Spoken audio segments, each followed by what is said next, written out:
नमस्कार विद्यार्थी मित्रांनो, आजच्या या व्हिडिओ सुरुवातीला मी तुमचं स्वागत करतो।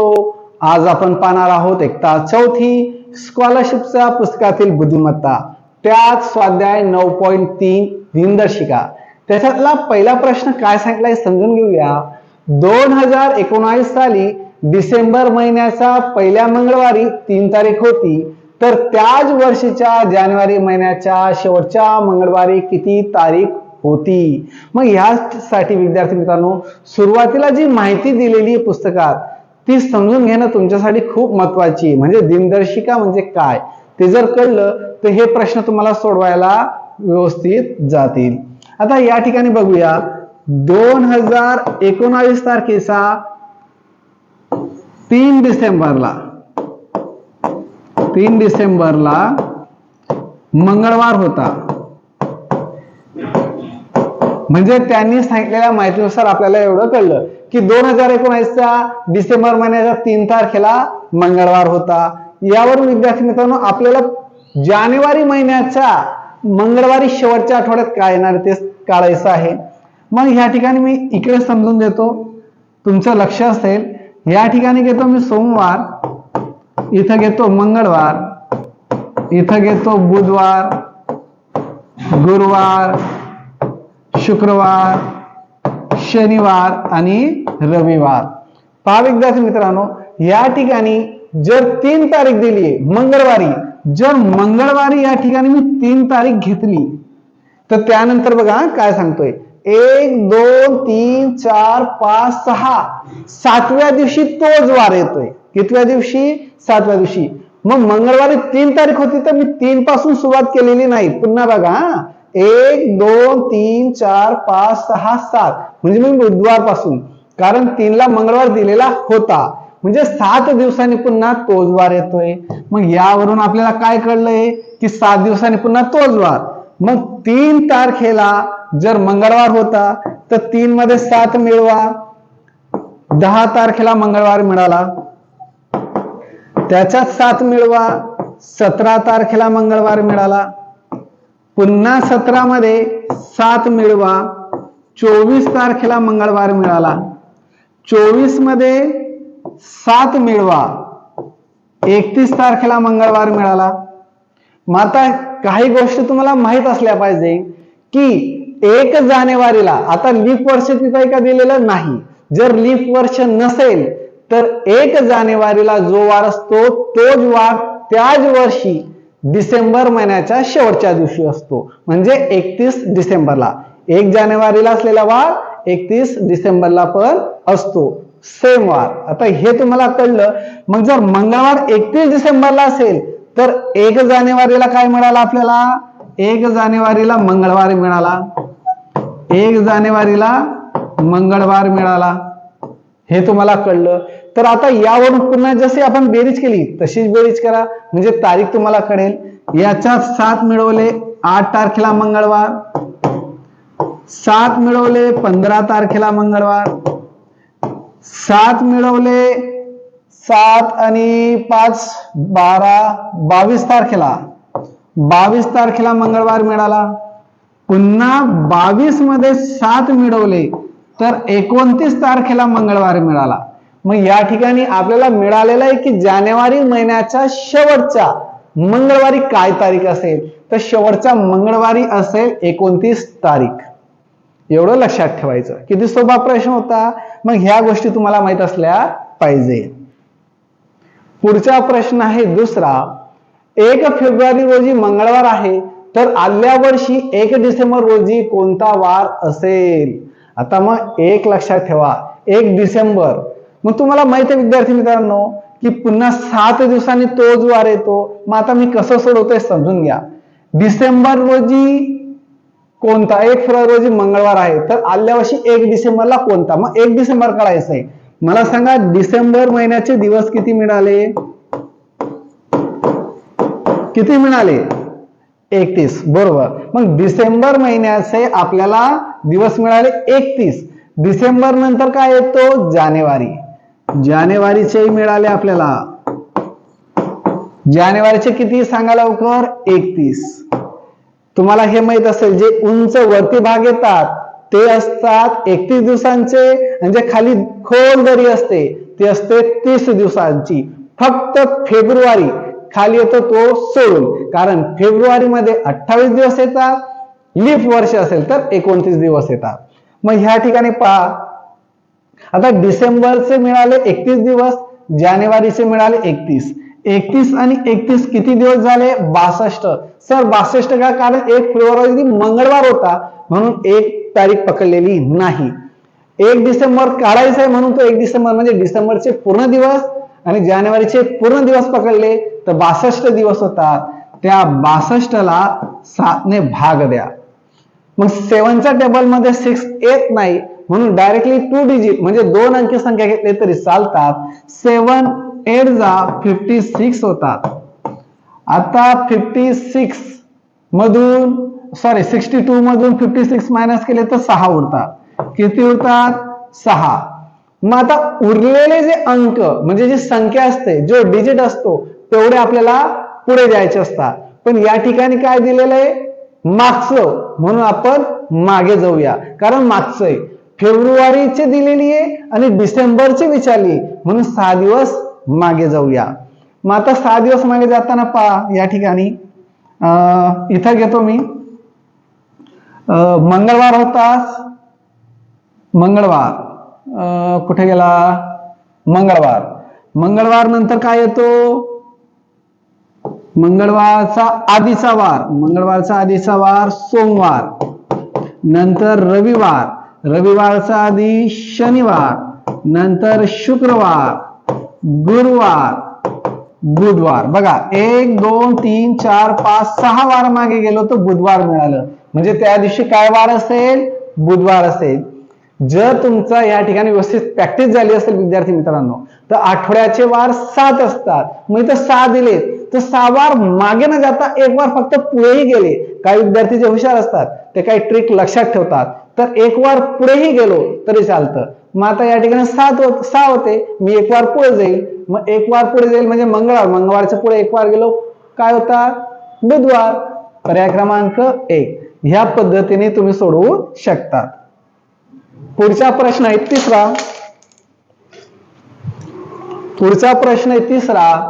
2020 या वर्षी बालिका दिनाच्या दिवशी शुक्रवार होता, तर त्या वर्षीच्या महाराष्ट्र दिनाच्या दिवशी कोणता वार होता? मग आता 2020 या ठिकाणी लक्षात ठेवा, 2020 बालिका दिन, मग बालिका दिन येतो 3 जानेवारीला. या गोष्टी तुम्हाला माहित असल्या पाहिजे. 3 जानेवारी, 3 जानेवारीला बालिका दिवस येतो. त्यानंतर आपल्याला विचारलंय महाराष्ट्र दिन. महाराष्ट्र दिन हा आहे 1 मे. 1 मे ला महाराष्ट्र दिन येतो. तर 3 जानेवारी पासून तर 1 मे पर्यंतचे किती दिवस आहे ते शोधूया. मग आता जानेवारी हा आहे 31 दिवसांचा. 31 मधून 3 वजा करूया. 3 यासाठी का 3 तारखेपर्यंतचे वार आपल्याला दिलेले आहेत आणि 3 तारखेला दिलाय शुक्रवार. या ठिकाणी 3 तारखेला दिलाय शुक्रवार. मग हे जर मायनस केले तर उरले 28. तर जानेवारीचे मिळाले आपल्याला 28 दिवस. फेब्रुवारी, मग या ठिकाणी 20, शेवटचे 2 अंक. जर शेवटच्या 2 अंकाला 4 ने भाग जात असेल तर ते लीप वर्ष असतं. म्हणजे या ठिकाणी 2020 लीप वर्ष आहे आणि लीप वर्ष असल्यामुळे फेब्रुवारी महिना हा 29 दिवसांचा येतो म्हणून फेब्रुवारीचे मिळाले 29. फेब्रुवारी नंतर मार्च 30 दिवसांचा. मार्च नंतर एप्रिल. बघा जानेवारी फेब्रुवारी मार्च नंतर पुन्हा आला एप्रिल. मार्चचे 31 दिवस, मार्चचे 31, एप्रिलचे 30 दिवस आणि 1 तारखेचा वार काढायचा म्हणून 1 तारीख. तर 8 आणि 9 17, 18 आणि 1 19, 19 चे 9, हा चला 1 दिला. हे झाले 3 2 5, 5 आणि 3 8, 8 आणि 3 11. तर एकूण दिवस मिळाले आपल्याला 119. 119 ला 7 ने भाग द्या. उरलेले दिवस आपल्याला पुढे मोजायचे आहेत. मग 7 1 जा 7, म्हणजे या ठिकाणी 11तून 7 गेले तर 8 9 10 11 4 उरतायत. पुन्हा 9 खाली जसा तसा. 7च्या टेबल मध्ये 7 7 जा 49 येतो. म्हणजे या ठिकाणी 0 0 उरले, म्हणजे पूर्ण आठवडे झाले. पूर्ण आठवडे झाले म्हणजे शुक्रवारच येईल. मग शुक्रवार येईल तर पर्याय क्रमांक 4 याचं योग्य उत्तर. इथं बाकी काहीच नाही, म्हणजे आपण पुढे किंवा मागे घेऊ शकत नाही. मग याचा अर्थ आपल्याला काय मिळाला? मग शुक्रवारच. चला पुढचा प्रश्न पाहूया, चौथा. 26 जानेवारी 2024 रोजी शुक्रवार होता, तर 2024 या वर्षीच्या पुढील पैकी कोणत्या महिन्यात 5 वेळा गुरुवार आलेला होता? या ठिकाणी विद्यार्थी मित्रांनो 26 जानेवारी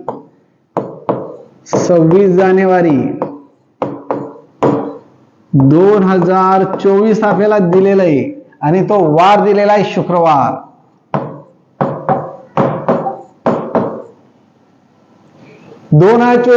पुढील पैकी कोणत्या महिन्यात 5 वेळा वार येतो, तो पण गुरुवार. मग आता तुम्हाला एक गोष्ट माहित असली पाहिजे की 28 दिवसांचा महिना असेल तर एकही वार 5 वेळेस येत नाही. एकही वार 5 वेळेस येत नाही. 29 दिवसांचा महिना असेल तर 1 तारखेला येणारा वार 5 वेळेस येतो. 30 दिवसांचा महिना असेल तर 1 आणि 2 तारखेला येणारे वार 5 वेळेस येतात. आणि 31 दिवसांचा महिना असेल तर 1, 2 आणि 3 तारखेला येणारे वार 5 दिवस येतात. मग आता यावरून आपल्याला ते शोधता येईल की कोणते वार 5 वेळेस आलेले आहेत. पहा या ठिकाणी 26 जानेवारी. आता 26 जानेवारी नंतर 27, 28, 29, 30 आणि 31. आता 27 ला मिळाला आपल्याला शनिवार, कारण 26 ला शुक्रवार होता, तर त्याच्या पुढच्या वार शनिवार. इथं मिळाला रविवार, सोमवार, मंगळवार आणि 31 ला बुधवार. 31 ला बुधवार आल्यामुळे पुढे काय वार आला? 1 फेब्रुवारीला. 1 फेब्रुवारीला काय मिळालं आपल्याला? गुरुवार.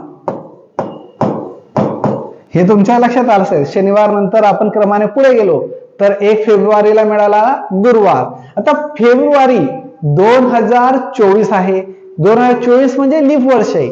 मग लीप वर्ष असल्यामुळे किती दिवस येतात? 29 दिवस येतात. मग 29 दिवस आले म्हणजे 1 तारखेला येणारा वार किती वेळेस येतो? 5 वेळेस. म्हणजे गुरुवार किती वेळेस येईल? 5 वेळेस. कोणत्या महिन्यात? फेब्रुवारीमध्ये. म्हणून पर्याय क्रमांक 1 याचं योग्य उत्तर. पाचवा प्रश्न आहे, 2018 या वर्षी शिक्षक दिन बुधवारी आला होता, तर 2019 या वर्षीचा नाताळ कोणत्या वारी होता? मग या ठिकाणी बघा विद्यार्थी मित्रांनो, शिक्षक दिन म्हणजे 5 सप्टेंबर. 5 सप्टेंबरला मिळाला आपल्याला शिक्षक दिन 2018 रोजी. वार कोणता होता? बुधवार. एवढी गोष्ट मिळाली. आता 2019 नाताळ विसरले, पण नाताळ येतं 25 डिसेंबरला, म्हणजे त्याचा अगोदर सप्टेंबर महिना येतो.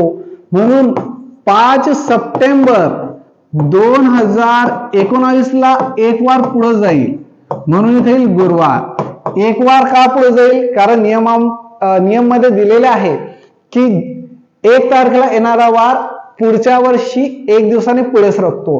म्हणजे 5 सप्टेंबरला जर बुधवार असेल तर पुढच्या वर्षी 1 वार पुढे सरकणार आहे, म्हणजे तो आला 5 सप्टेंबर 2019 ला गुरुवार.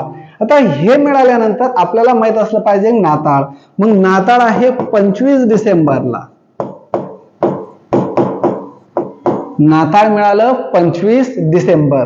2019 कोणता वार येईल ते आपल्याला विचारलेलं आहे. मग यावरून विद्यार्थी मित्रांनो आता दिवस मोजायचे आपल्याला 5 सप्टेंबर पासून. मग आता सप्टेंबर, मग आता जानेवारी, फेब्रुवारी, मार्च, एप्रिल, मे, जून, जुलै, ऑगस्ट, सप्टेंबर.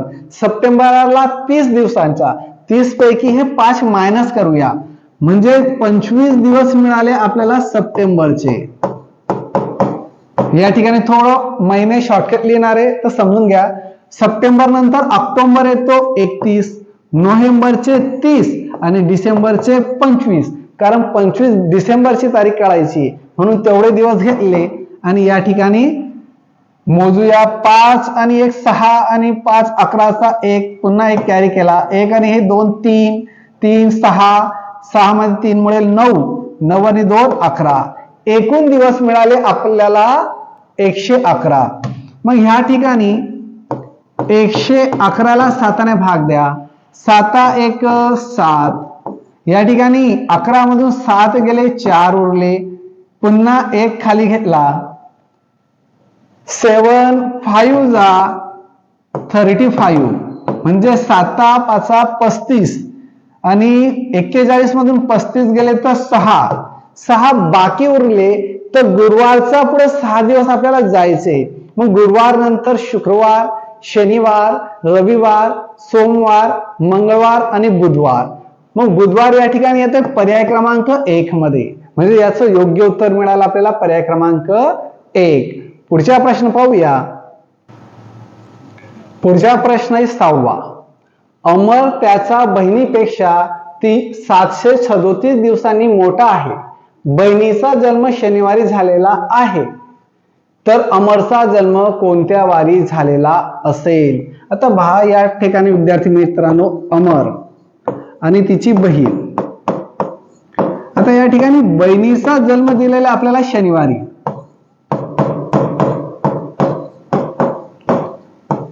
आता सगळ्यात महत्वाचं काय लक्षात ठेवणार की या ठिकाणी आपल्याला भाग द्यायचा आहे म्हणजे किती दिवस उरतात ते काढायचंय.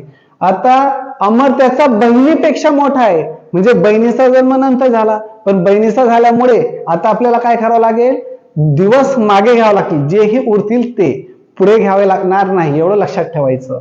मग या ठिकाणी 7 3 7 डिवायडेड 7 7 ने भाग देऊया 7 1 7 7 7 गेले 0 3 खाली जसाच तसा 7 ला 3 ला भाग जात नाहीये 7 ने म्हणून 0 घेतला इथंही 0 घेतला इथं उरले 3 हा 7 खाली जसाच तसा 7 5 जा 35. आता 7 5 गेले तर 2 उरतात इथं 0 2 दिवस आपल्याला मागे जावं लागणार आहे. मग मागे जाण्यासाठी आता इथं शनिवार होता शनिवारचा अगोदरचा दिवस शुक्रवार आणि शुक्रवारचा अगोदर गेलो 1 दिवस तर गुरुवार म्हणून या ठिकाणी गुरुवार मिळते आपल्याला पर्याय क्रमांक 4 मध्ये. पुढचा प्रश्न 7वा. जर एका वर्षाचा सामान्य वर्षाचा सुरुवातीचा दिवस शुक्रवार असेल तर त्याच वर्षाचा शेवटचा दिवस कोणत्या वारी येईल. तुम्हाला सांगितलं विद्यार्थी मित्रांनो अगोदरच जर 1 जानेवारीला जो वार असतो तोच वार 31 डिसेंबरला असतो. तोच वार 31 डिसेंबरला असतो. 1 जानेवारीला जो वार आहे इथं सोमवार असेल तर इथं पण सोमवार येईल इथं मंगळवार तर इथंही मंगळवार इथं बुधवार तर इथंही बुधवार म्हणजे सामान्य वर्ष. मग सामान्य वर्ष म्हणजे काय जे लीप वर्ष नाही असेल आणि जर लीप वर्ष असेल तर एक वार पुढे सरकतो. या ठिकाणी जर सोमवार असेल तर या ठिकाणी मंगळवार येईल. 1 तारखेला असलेला वार 30 डिसेंबरला येतो आणि 2 जानेवारीला असलेला वार 31 डिसेंबरला येतो एवढं लक्षात ठेवायचं आहे. पुढचा प्रश्न बघूया. 8वा प्रश्न बघा. प्रमिलाने बुधवार 29 जानेवारी 2020 पासून 112 दिवसांची रजा घेतली तर ती कोणत्या दिवशी कामावर हजर झाली. आता 2020 मध्ये 29 जानेवारी पासून घेतलेली म्हणजे 29 तारीख पकडली गेली. प्रमिला या ठिकाणी बुधवारी 29 जानेवारी पासून 29 जानेवारी बुधवार. आपण वार काढण्या अगोदर तारीख शोधूया. तारीखने जर मिळालं तर वार ऑटोमॅटिकली आपल्याला मिळेल. मग आता सगळ्यात महत्वाचं जानेवारीचे दिवस. जानेवारीचे 29 पासून पकडायचे कारण 29 पासून रजा घेतलेली आहे पासून शब्द आहे. मग 29 30 आणि 31 जानेवारीचे मिळाले आपल्याला 3 दिवस. जानेवारी आता या ठिकाणी 112 दिवस आहे. मग 112 दिवस म्हणजे किती महिने जावं लागेल तर सर्वसाधारण आपण समजून घेऊया की एका महिन्यात 30 दिवस येतात म्हणजे 3 3 दूनी 6 3 3 9 9 पर्यंत 90 दिवस जर गेले तर पुढे गेले 12 तर 120 होतात. मग 120 दिवस तिथं नाही आहेत, म्हणजे 3 महिने तर आपल्याला सहज पुढे जावं लागेल. मग 3 महिने जाऊया. जानेवारी नंतर फेब्रुवारी येतो. फेब्रुवारी हा काय 2022, म्हणजे 2022 जर बघायला गेले तर लीप वर्ष, म्हणजे फेब्रुवारीचे आपल्याला मिळाले 29 दिवस. नंतर फेब्रुवारी नंतर येतो मार्च, मार्चचे 31. नंतर एप्रिल चे 30. आता हे किती दिवस होतात ते शोधूया अगोदर. 9 आणि 1 10, 10 आणि 3 13, 13चे 3, एक हाताला कॅरी केले, हे झाले 3, 3 आणि 3 6 आणि 6 आणि 3 9, हे 93 दिवस मिळाले. आता मी काय करेल, 112 मधून 93 दिवस मायनस करेल, म्हणजे पुढचा जो महिना मिळेल तो किती दिवस पुढे जायचे ते मला कळेल. मग या ठिकाणी इथं घेतले 12, कारण इकडनं 1 कॅरी केला, इथं 0. 12 मधून 9 गेले तर 12 मधून 3 गेले तर 9, इथं कॅरी केले. 10 मधून 9 गेले 1. 19 तारखेपर्यंत तिने सुट्टी घेतलेली आहे, म्हणजे 19 मार्च एप्रिल मे, मग 19 मे पर्यंत तिने सुट्टी घेतली. ती जाईल केव्हा तर 20 तारखेला. मग आपल्याला काय मिळालंय 20 मे. 20 मे इथं आहे, आणखी 20 मे आहे का नाही, मग आपल्याला 20 मे मिळालं. मग 20 मे म्हणजे त्या ठिकाणी दिवशी पण काय येईल, बुधवार. विषय संपला. पर्याय क्रमांक 1 याचं योग्य उत्तर. पुढचा प्रश्न, 20 जानेवारी 2016 रोजी बुधवार होता, तर 2014 या वर्षीच्या बाल दिनाच्या दिवशी कोणता वार होता. आता बाल दिनाच्या दिवशी मग सगळ्यात महत्वाचे या ठिकाणी काय दिलंय, 20 जानेवारी 2016 बुधवार. एवढी माहिती मिळाल्यानंतर आणखी काय, बाल दिन. मग बाल दिन असतो 14 नोव्हेंबरला. मग 14 नोव्हेंबर 2014 ला कोणता वार येईल आपल्याला विचारलेलं आहे. मग एक लक्षात ठेवा विद्यार्थी मित्रांनो, आता आपल्याला मागे जायचंय. मग 2016 2015 जर गेलो तर 2015, मग एक दिवस मागे जाणार. 20 जानेवारीला मिळाला आपल्याला बुधवारचा अगोदर मंगळवार. 20 जानेवारी 2015 ला मिळाला आपल्याला मंगळवार. आता या ठिकाणी एक लक्षात ठेवा, याचा मागे जायचं जानेवारीचा अगोदर 2014चा नोव्हेंबर मध्ये. मग नोव्हेंबर पासून तर 20 जानेवारी पर्यंतचे दिवस मोजा. कोणत्या तारखेचे, 20 जानेवारी 2015 पर्यंतचे दिवस मोजूया. नोव्हेंबरचे 14 नोव्हेंबर 30 दिवसांचा, 30 मधून 14 गेले 16 दिवस नोव्हेंबरचे मिळाले. नोव्हेंबर नंतर डिसेंबर येतो, डिसेंबरचे मिळाले आपल्याला 31 दिवस, 31 डिसेंबर. नंतर 20 जानेवारीचे मिळाले आपल्याला 20. यांची बेरीज करूया. 6 आणि 1 7, 4 आणि 2 6, 67. याला 7 भाग देऊया. 7 9 जा 63. 7तून 3 गेले 4, 6तून 6 गेले 0. 4 दिवस आहेत.